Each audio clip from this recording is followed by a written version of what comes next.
You know how sometimes a really good story can feel, I don't know, more real than the actual facts, especially when there's money on the line? Well, today we are going deep into why our brains are just wired to believe these comforting lies, and how that one little human flaw can end up costing us, well, everything. So let's kick things off with a huge psychological puzzle, the story of Bernie Madoff. And listen, we're not talking about your average investor here. We're talking about the pros, the big shot financial experts, prestigious charities, you name it. They all handed over their life savings. So the real $65 billion question is, how on earth did he get the smartest people in the room to just ignore the most fundamental rules of finance? And here's the answer. It's actually pretty simple, which is what makes it so terrifying. Madoff's secret weapon wasn't some crazy complex financial formula that nobody could possibly understand. Nope. It was a narrative. It was a story. A story so compelling, so reassuring, that it just waltzed right past the logical part of the brain of some of the sharpest minds out there. Okay, so let's pull back the curtain on this whole mystery. How exactly did this story work its magic? Here it is. This was the core of Madoff's pitch. He promised something that just plain doesn't exist in the real world. Steady, high returns, year in and year out, with absolutely no volatility. Now, for anybody who understands how markets work, this should have set off every alarm bell in the building. Why? Because risk and reward, they're like two sides of the same coin, right? If you want big returns, you have to take on risk. You have to accept the ups and the downs. Madoff's story promised all of the upside with literally none of the downside. It was a financial fairy tale. Now, hold on. Before we get too judgmental about Madoff's investors, let's bring this whole idea right back down to earth, because honestly, we all do a version of this, just on a much, much smaller scale. Let's put a name to this. We're talking about a comforting fiction. And it's not just a little white lie. It's a whole narrative we build for ourselves. And we tell this story for one reason, because the ending it promises is something we really desperately want to be true. Think about it like this. You see something you really want, a new gadget, a cool pair of shoes, but you know you probably shouldn't buy it. So what happens? You start telling yourself a little story. Oh, I've had such a tough week, I deserve this. Or, hey, this is an investment in my personal happiness. That's the comforting fiction talking. And it feels so much better than the boring, difficult reality of just looking at your bank account and going, nope, can't afford it. And that is the absolute key. The story isn't about logic. It's about emotion. It gives us this immediate psychological relief. It gives us permission to do the thing we wanted to do all along, and it frees us from that uncomfortable feeling of facing the cold, hard facts. Okay, so take that simple, everyday impulse and now just scale it up, way up. Imagine the treat isn't a pair of shoes, but total financial security for the rest of your life. That's when we get back to Madoff.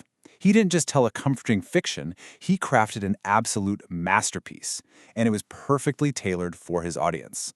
See, this wasn't some get-rich-quick scheme you see in a pop-up ad. Oh no, this was all about exclusivity. Madoff basically created an elite club. You couldn't just throw money at him, you had to be invited. The story was about a secret strategy, which made these brilliant people feel special, like they were being let in on something nobody else knew. Plus, his reputation as the former chairman of the NASDAQ, that was a massive credibility shortcut. It basically made people feel like they didn't even need to do their homework. This quote from the source material just nails the psychology here. I mean, think about it. The desire for safe, steady financial growth in a world that feels totally chaotic is huge. Madoff's story tapped directly into that deep desire, and that's what made his investors so willing to accept the impossible odds he was selling. They just really, really wanted it to be true. So let's actually visualize this. What does Madoff's perfect story look like when you put it right next to the messy, complicated reality of a spreadsheet? And boom, this one image tells the whole story. On the left, that's reality. The market is volatile. It goes up, it goes down, it's jagged and unpredictable. Then on the right, you have Madoff's fiction, a perfect, smooth, 45-degree line climbing up and up and up. No bumps, no bad years, just impossible perfection. And this isn't just about lines on a chart, right? It's about what those lines feel like. The story Madoff sold felt like certainty, security, simplicity, peace of mind. The reality of investing, it feels like volatility, risk, complexity, and a whole lot of boring homework called due diligence. Madoff was selling an escape from all that hard work, and people paid an unbelievable price for it. But here's the thing about fictions. especially financial ones.